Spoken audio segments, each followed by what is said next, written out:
के आनंद की जय। प्रेम से बोलो राधे राधे। माता इधर आ जाओ। देखो वृंदावन वृंदावन जो बोल के आप लोग आए हैं, ये वृंदावन बिहारी राव जी महाराज का सबसे प्राचीन मंदिर है। बांके बिहारी के बड़े भाई ब्रज के राजा, जिनके नाम पर ये वृंदावन धाम बसा हुआ है। जो मूर्ति जमीन से प्रकट हुआ, एक साल में भगवान मन की मनोकामना पूरी करते हैं। अन्न वाले को अन्न, धन वाले को धन, पुत्र वाले को पुत्र, भक्ति वाले को भक्ति। लक्ष्मी चंद जैन की मनोकामना पूरी की, बेटा दिया, तो सेठ ने सोने का खंभा वाला मंदिर बनाया जो आपने देखा। और मुसलमान बादशाह औरंगजेब मन में पाप लेके मंदिर तोड़ने के लिए आया, तो भगवान ने चमत्कार दिया, आंखों से अंधा बना दिया, तो मंदिर बैठ के क्षमा मांगा और हीरा दान करके आज भगवान का दाढ़ी लगा है। चमत्कार को नमस्कार होता है। इनके सामने कोई कपट करते हैं, प्रभु झपट दिखाते हैं और सच्ची भावना से दर्शन करके जाते हैं, निहाल हो जाते हैं, तो छप्पर फाड़ के देने वाले यही वृंदावन बिहारी दाऊ जी महाराज, ब्रज के राजा, माखन चोर। ये चोर की नगरी में आप लोग आए हैं। भगवान यहाँ गोपियों से माखन चोरी कर करके खाते थे।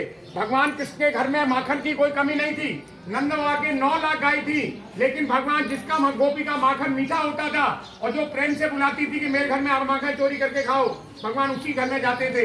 तो ये वृंदावन है माखन चोर की नगरी। एक बार बोलो माखन चोर की जय। यहाँ भगवान कृष्ण ने मथुरा में जन्म लिया, गोकुल में भगवान बड़े हुए, वहां जाके बाल लीला किया, उसके बाद में आए वृंदावन, तो यहाँ गाय चराने के लिए आते थे। तो यहाँ के भगवान ने जो पहली लीला की वो की काली नाग की लीला, जो आगे यमुना घाट पर आप देखेंगे। यमुना में एक नाग रहता था जिसका नाम था काली नाग। यमुना का पानी विषैला हो गया, कोई पानी पीने को आता यमुना में गिर जाता था, मर जाता था। तो भगवान ने आकर के यहाँ ग्वाल वालों के साथ में बॉल का खेल किया। बॉल अपने हाथ से यमुना में गिरा दी, उसको लेने यमुना में कूदे, नाग के साथ में युद्ध किया। नागनी कहने लगी, भगवान हे कृष्ण, इसको अब मारो नहीं, आप मार देंगे, हम विधवा हो जाएंगी और आगे वाला समय ऐसा आएगा कलयुग में विधवा का कोई सम्मान नहीं करेगा। तो भगवान ने नाग को मारा नहीं, उसके ऊपर चरण चिन्ह लेके यमुना से बाहर कर दिया। गोकुल से नंद बाबा यशोदा माता यहाँ रोते रोते आए हैं। माता यशोदा को आगे भगवान ने दर्शन दिया। मैया क्यों रोती है? तेरे को मक्खन चलाने के लिए रस्सी लाया हूँ, और ऐसी रस्सी लाया हूँ जिंदगी में कभी नहीं टूटेगी। तो माता यशोदा कहती है, बेटा तेरा खेलना और मेरा मरना, ये रस्सी नहीं, ये नाग है, मुझको खा जाएगा। तू यमुना में से आता नहीं, मैं तेरे लिए पहले यमुना में गिर गई होती। भगवान कृष्ण कहते हैं, माता तू गिरने को तो गई, लेकिन कछुआ को देख के तू वापिस आ गई, तुझको अपना प्यार प्यारा लगा, बेटा प्यारा नहीं लगा। अगर तू मेरे पीछे यमुना में गिर जाती तो मैं तेरे को मरने नहीं देता। और जाते से क्या कहूँ, आगे ऐसा जमाना आ रहा है कलयुग, कलयुग में बूढ़े बूढ़े माता पिता बैठे रहेंगे, उनके सामने जवान जवान बेटा बेटी चले जाएंगे। उसी श्राप के भोजन के लिए माता बहनें काला काला नाग बना के श्रावण के महीने में नाग पंचमी आती है, घर पर पूजा करती हैं। क्यों करती हैं? कि माता पिता के सामने जवान बेटा बेटी नहीं जाए। तो यहाँ नंद बाबा ने, यशोदा माता ने वृंदावन में ब्राह्मणों के लिए 9 लाख गौ का दान किया था कि मेरा बेटा यमुना में से बाहर आ जाएगा, 9 लाख गौदान करूंगा। तभी से वृंदावन को बोलते हैं गौलोक भूमिया। एक गौदान करने से 9 लाख गौदान करने का पुण्य मिलता है। 4 धाम की यात्रा यहाँ पूरी होती है, जगन्नाथ, बद्रीनाथ, द्वारका, रामेश्वर। जगन्नाथ जी आते हैं, वहां से छड़ी लाते हैं, बद्रीनाथ से कंगन, द्वारका का चंदन और रामेश्वर से मरुभंग लाके चढ़ाते हैं, यात्रा पूरा होता है। वृंदावन दर्शन करने के लिए आते हैं, यहाँ भगवान का माखन मिश्री का भोग लगता है। भोग के लिए जो पैसा आप लोग दान करते हैं, भगवान नहीं खाते, भगवान तो केवल भावना के भूखे हैं। भगवान खाते अभिमान और अहंकार, प्रभु तो प्रेम के भूखे हैं। उनके नाम पर यहाँ की ट्रस्ट ब्रजवासी अनाथ दीन दुखी ट्रस्ट 4 भाग धर्माध्यम खर्च करती है। पहला भाग जाता है अन्नदान में, 2000 मीराबाई आपने भजन करती देखी, हरे कृष्ण हरे राम, इनको खाने के लिए अन्न मिलता है जो आपके माता के नाम से भजन करती हैं। दूसरा भाग से 5000 गौ माता का पालन, मैंने गौशाला आपको दिखलाया, गौआ का पालन होता है, गौदान मिलता है। तीसरे भाग से ब्राह्मणों की सेवा और चौथे भाग से लगता है माखन मिश्री का भोग। तो ट्रस्ट ने नियम बनाया, बाल भोग, मंगल भोग, राज भोग और गोकुल अष्टमी का भोग, 4 प्रकार का भोग है।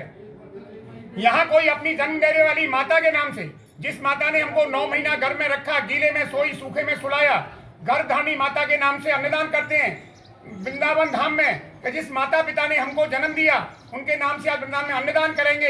एक 20 रुपया महीना का चावल एक ब्राह्मण मीराबाई को दान करके जाएंगे, जो अपने माता पिता के नाम से बैठ के भजन करें तो ट्रस्ट में जमा होता है जीवन में एक बार 2101 रुपया। 2101 रुपया कोई माई का लाल अपने माता पिता के बच्चों की खुशी के लिए दान करके जाते हैं, पैसा बैंक में जमा रहेगा, उसकी ब्याज से एक मीरा का भजन आजीवन चलेगा और एक ब्राह्मण को भोजन आपके माता पिता के नाम से आजीवन चलता रहेगा। उनके माता पिता का नाम ये सब ईंट में लिखा जाता है। ये जितना ही मंदिर में ईंट जगह देखते हैं पत्थर, इसमें आपका नाम, पिता का नाम, माता का नाम, पत्नी का नाम, बेटा का नाम, गांव और जिला, ये इतना ऐसा होता है जैसे 1 फुट भूमि हमने माता पिता के नाम से वृंदावन में दान कर दी। गया जाएंगे वहां होता है पिंडदान, लेकिन वृंदावन में लाख रुपया दान करो पिंडदान नहीं होता है। यहाँ माता पिता को 1 फुट भूमि दान करने का महत्व होता है। माता पिता मौजूद हों या वैकुंठ में आशा करें हमारा सुपात्र बेटा बेटी वृंदावन जाए और 1 फुट भूमि दान भगवान के चरण में नाम करके आए, तो जो 1 बार 2 बार 10 बार आते हैं, 1 ईंट दिया, 2 दिया, 4 दिया, 10 दिया, लेकिन माता पिता का नाम अमर किया वृंदावन में। 2101 रुपया जमा होता है अन्नदान महादान। लेकिन जो माता के नाम से अन्नदान, पिता के नाम से गौदान करते हैं, अपने माता पिता और अपनी पत्नी के माता पिता 2 परिवार के नाम से, उनका मंगल भोग में जमा होता है 3101 रुपया।